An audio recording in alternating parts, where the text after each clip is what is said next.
Bonjour à tous, nous retrouvons en direct de Rome le correspondant permanent du journal La Croix, Lou Besmond de Senneville, avec lequel nous abordons, comme nous le faisons régulièrement, l'actualité du pape et du Vatican. Lou Besmond de Senneville, bonjour. Alors nous nous sommes quittés la dernière fois, vous évoquiez la COP 28, le pape n'a pas pu y aller, peut-on parler pour le pape d'un échec ?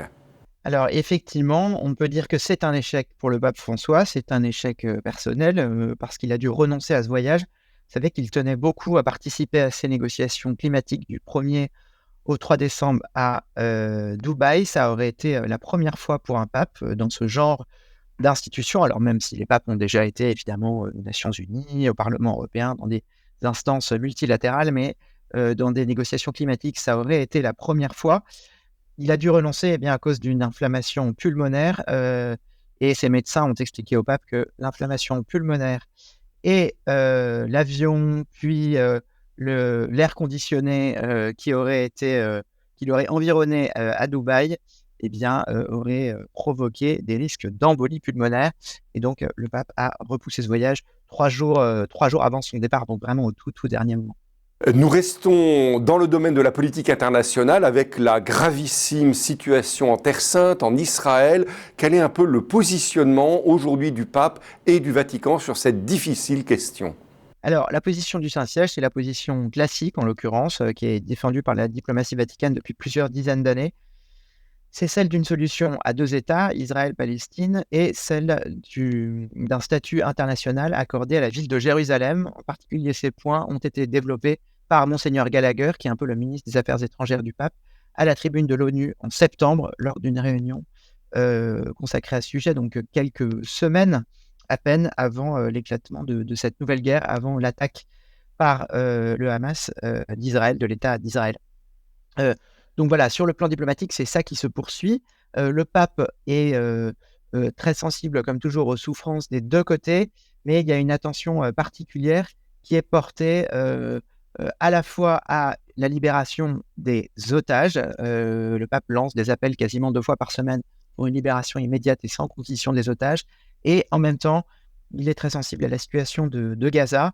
Il y a une inquiétude particulière également au Vatican sur les chrétiens de Cisjordanie, qui sont la cible de certains colons israéliens.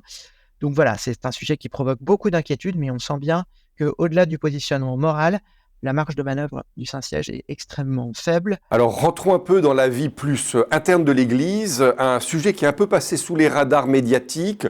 Le pape a convoqué tout l'épiscopat espagnol à Rome. Que pouvez-vous nous dire de cette rencontre ? Alors effectivement, tous les évêques espagnols ont été convoqués à Rome, donc c'est une convocation qui est extrêmement rare.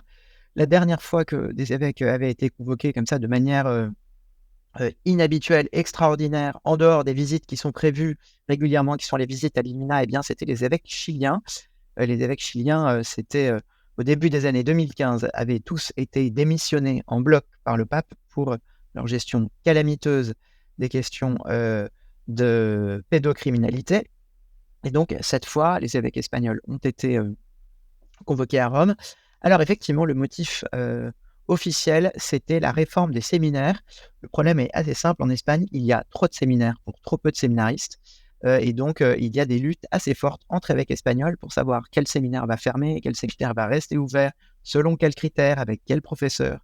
Donc voilà, c'était d'abord ça, la réunion, mais pendant cette réunion, qui a eu lieu donc à huis clos au Vatican, le pape a parlé, dialogué, répondu pendant plus de 2 heures aux évêques espagnols, et le message en filigrane, c'était de dire que les évêques espagnols devaient préparer des prêtres pour une église ouverte, pour une église, comme il l'appelle, en sortie, pour une église qui dialogue avec le monde. Donc voilà, on voyait bien qu'il y avait en filigrane eh bien, une critique d'un conservatisme espagnol qu'il estime, lui, le pape François, trop fort et gênant. Alors on connaît les manières un peu surprenantes parfois du pape de faire des annonces. Cette fois-ci, je crois que c'est dans un média mexicain, le pape aborde sa mort, son enterrement et la manière dont les obsèques du pape pourraient être réformées. Avez-vous des informations ?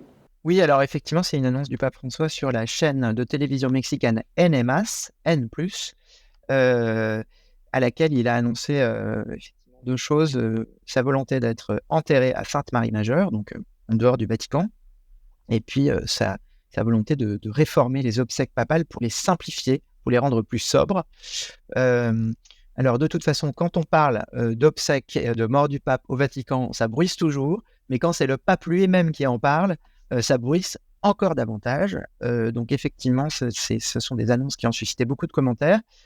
Ce qu'on peut dire, c'est que eh bien, le pape prépare la suite. Hein. Tous les papes l'avaient fait, en fait. Benoît XVI avait aussi fait préparer sa tombe lorsqu'il était pape encore en exercice. Alors, il ne l'avait pas annoncé lui-même, mais il se trouve que eh bien, des journalistes l'avaient remarqué et donc le Vatican avait fini par confirmer qu'effectivement, eh bien, sa tombe était prête dans les grottes vaticanes.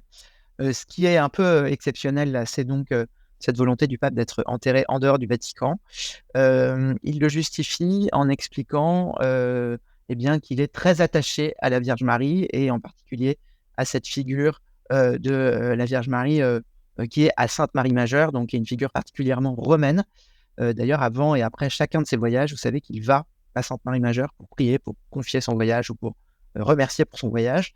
Donc voilà, c'est à placer dans ce contexte-là. Quant aux simplifications des obsèques papales, on n'en sait rien, c'est-à-dire qu'aucun élément n'a filtré, c'est juste une annonce qu'il a faite, mais on n'a aucun élément tangible sur le sujet. Une actualité plus joyeuse avec la fin de l'année. Nous approchons de Noël. Quel est le programme du pape pour les festivités de Noël et pour le tout début de l'année? Alors, l'agenda du pape pour les fêtes de Noël, vous savez, c'est toujours un peu la même chose, mais on peut donner des dates. Alors, le 21 décembre, d'abord, le pape François a rendez-vous avec la curie et les employés du Vatican. Ce sont 2 rendez-vous différents pour leur présenter ses vœux de Noël. Ce sont en général 2 discours qui sont assez guettés parce que, eh bien, il arrive, c'est pas systématique, mais il arrive que le pape n'épargne pas ses collaborateurs pour ses vœux de Noël et ils leur disent parfois des choses un peu dures, un peu rugueuses. Donc voilà, ce seront 2 discours, au moins un discours, celui à la curie, qui seront guettés ces jours prochains. Et puis le 24 décembre, le pape célébrera la messe de minuit à 19h30 à la basilique Saint-Pierre de Rome. Ce sont des horaires qui avaient été adoptés pendant le Covid pour des raisons de compatibilité, notamment avec les couvre-feux en Italie. Eh bien, cet horaire anticipé, très anticipé même, a été maintenu voilà, en raison de la fatigue, de l'âge du pape. Donc cette messe aura lieu à 19h30 et puis il donnera sa bénédiction Urbi et Orbi à midi du fameux balcon de la basilique sur la place Saint-Pierre le 25 décembre à midi. Voilà, en mondovision, traduit dans toutes les langues, avec ses vœux évidemment pour la paix dans le monde, et puis voilà, ses vœux de Noël. Donc voilà, les images un peu d'Épinal, si on peut dire, de Noël depuis le Vatican. Lou Besmond de Senneville, merci beaucoup. Joyeux Noël à vous tous aussi. Nous étions donc avec le correspondant permanent du journal La Croix à Rome pour évoquer cette actualité du pape et du Vatican en fin d'année. À bientôt en 2024.